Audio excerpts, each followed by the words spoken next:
The other thing is that the inmate actually called you Sarge. What do the inmates call COs who don't have anything on their arms? CO or their last name. Their last name.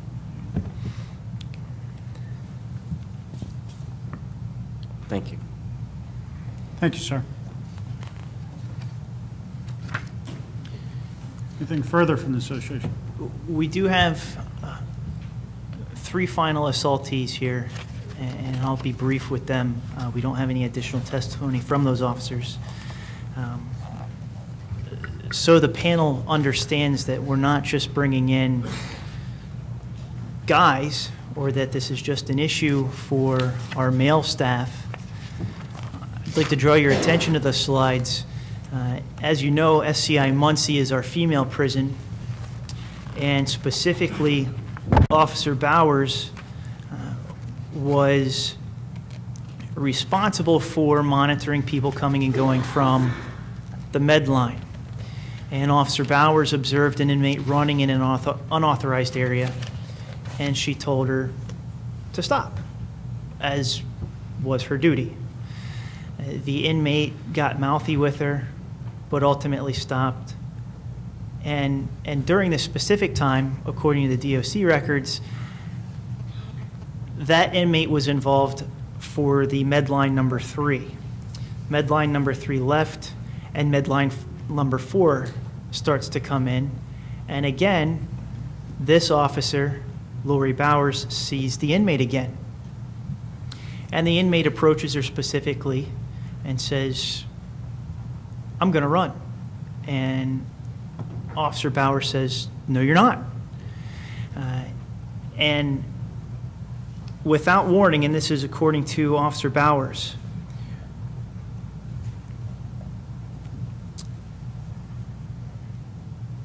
the inmate, still with a calm voice, said, "I'm going to run," and without warning or provocation did strike this officer with her right hand and a closed fist in the nose. She sustained, as you can see in the pictures, a broken nose. I'm not sure if we can fill in any more with the marker, but one punch, no weapons, vest is not at issue. In the records provided by the DOC, the inmate's reason for the assault, and again, she speaks calmly about this. At the time, the inmate calmly stated, "The bitch yelled at me for running, so I hit her." Again, inmates who have nothing to lose and much to gain by pride and respect of the other inmates. The next inmate, Don Malik, the next CO, Don Malik, at SCI Mahanoy. I guess without saying a whole lot, I'd want to draw your attention to the screen so that you can watch his assault. And it's the only assault, despite cameras being in every prison, that we received video of.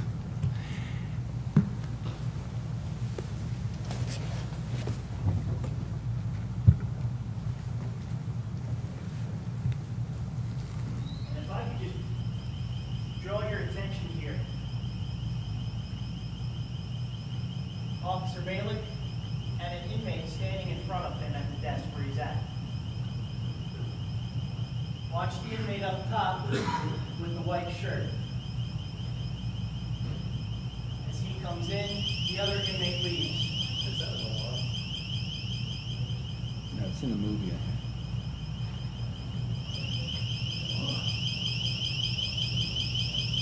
Can we pause this?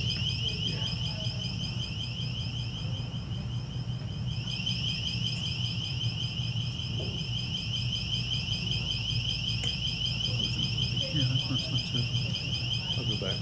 Okay.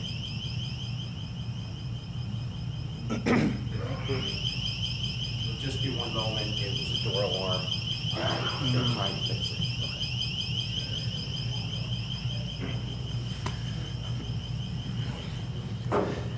Yeah, it came on. There we go. Okay. But as I noted, the inmate in front of the officer, the inmate coming in with the white shirt,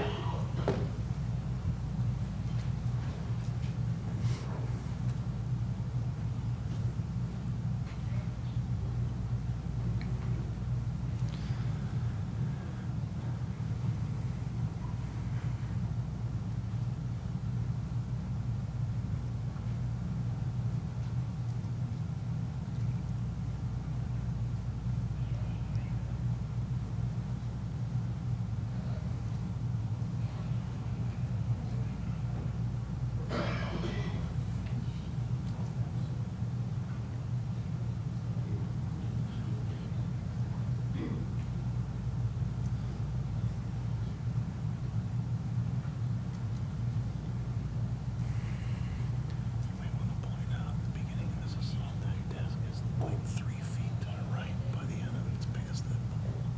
I can back up and show you the difference. That's the force that was used. okay, stop it right there. I'd like for you to look where the desk is right now.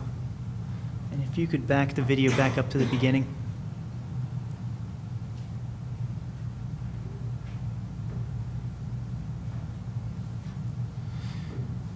The force of the blows to Officer Malik into the desk caused that heavy metal desk to move 3 feet from its original location. All right.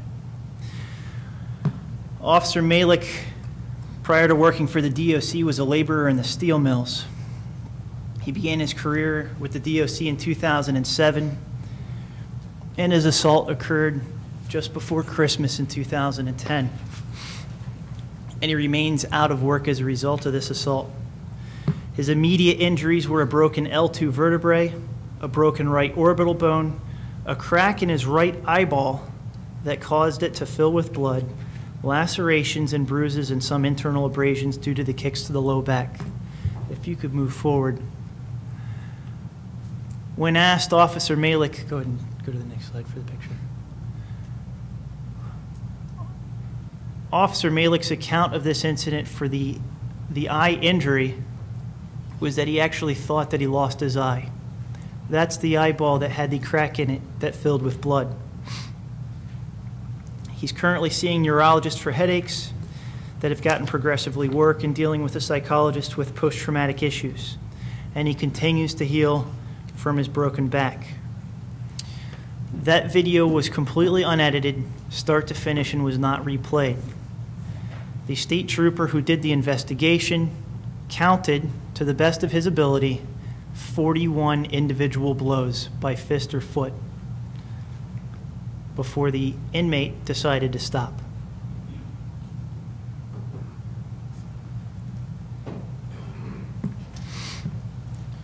Our last, and I guess to be fair to the Commonwealth, We would ask that a copy of the video be provided. That's fine.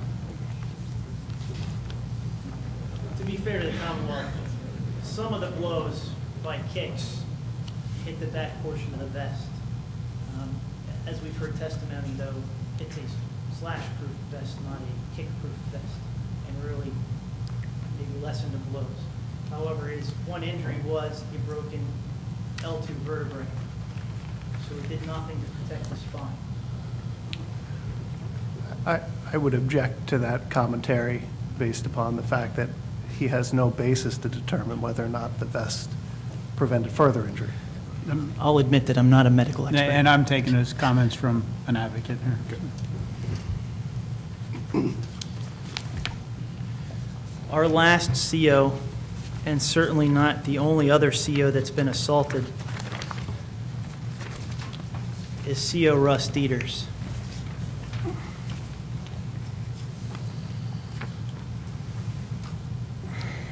Russ Dieters is a sergeant. He was working at SCI Smithfield. Sergeant Dieters was called into the yard to deal with an inmate who would not turn down his radio.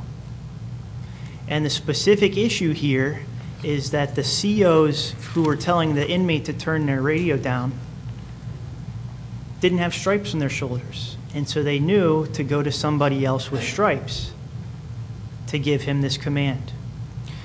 Sergeant Dieters pulled the inmate aside, recognizing the protocol among inmates, not to specifically embarrass him, and said, "Look, will you turn the radio down?" He goes back over to his table. He doesn't turn down the radio. He again has to approach the inmate. He tells the inmate, "Turn your radio down, or there will be discipline." The inmate was committed in 1996 for a sentence of life in prison for second-degree murder. If you're unfamiliar with our Pennsylvania Crimes Code, second-degree murder is murder committed in the commission of a violent felony. He's got nowhere to go but to be a resident of the DOC. He had 61 total misconducts prior to the assault, 5 inmate assaults, 2 inmate fights, 7 threatening an employee. In 2000, he actually assaulted another CO, causing a bloody mouth and nose and a trip to the hospital. In 2003, he was disciplined for dealing drugs within the institution and using his mother as a bank. From the DOC records, one CO wrote, "I witnessed this inmate strike Sergeant Dieters with a closed fist directly in the face. Sergeant Dieters fell to the ground. I then radioed control and responded. Once I arrived, the inmate squared off with me and said, 'I'll fuck you up.'" Another CO wrote, "Due to the amount of blood, I did not realize it was Sergeant Dieters." Another CO wrote, "It was then that the crowd of inmates started to disperse from around the picnic table, and I saw a uniformed officer lying on the ground and not moving at all. I watched as 4 or 5 other uniformed officers carried Sergeant Dieters' limp, motionless body past my post. I looked at his head as they went by, and I saw nothing but dark red blood. I watched as the blood dripped to the ground and how blood-soaked the other officers were as they went by."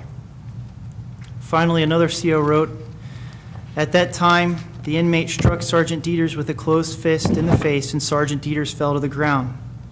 While Sergeant Dieters was on the ground, the inmate continued to strike Sergeant Dieters in the facial area several times with a closed fist. At that time, I approached the inmate. The inmate then approached me with closed fists and asked me if I wanted some of this." The result is Officer Dieters.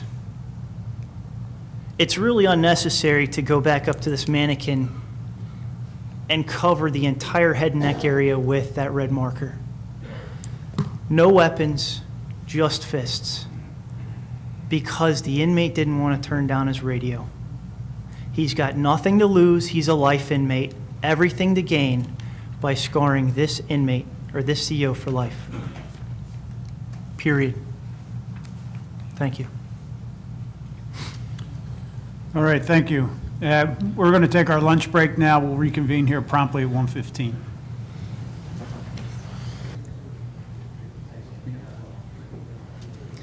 All right, we're back on the record. Association, prepare to call its next witness. Yes, we are. At this point, we'll call Dr. Robert Del Prino.